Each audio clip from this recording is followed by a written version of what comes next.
Nitady toko za sendra vato, nitady vady sendro lotia. Tsy amidy tsy atakaliko fitiavako anao, mba fitiava madio avy agnaty fô. Nitady toko za sendra vato, nitady vady sendro lotia. Tsy amidy tsy atakaliko fitiavako anao, mba fitiava madio avy agnaty fô. Anao tiako sa tia zaho, natrotron-janahary nitisi마.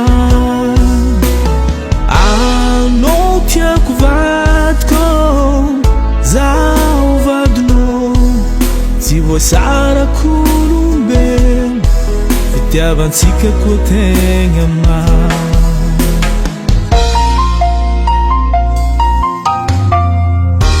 Koa ambony tany tsisy atakaloko anao, fitiavako jiaby efa lasanao efa anao araiky safidy sy anjara, ampirafianao zagnatry anivavy. Koa ambony tany tsisy atakaloko anao, fitiavako jiaby efa lasanao efa anao araiky safidy sy anjara, olambanako faty sara.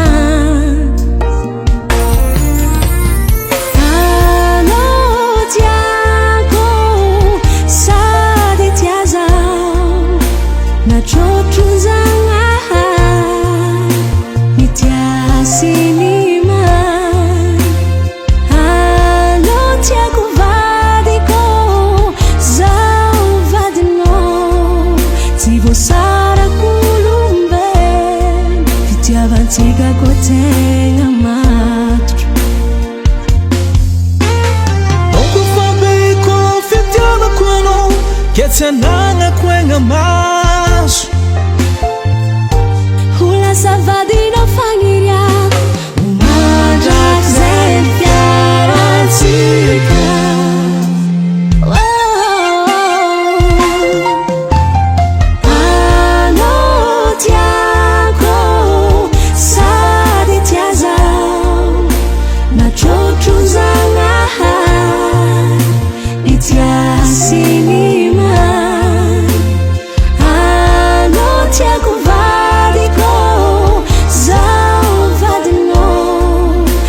Sarako olombelo, fitiavantsika koa tegna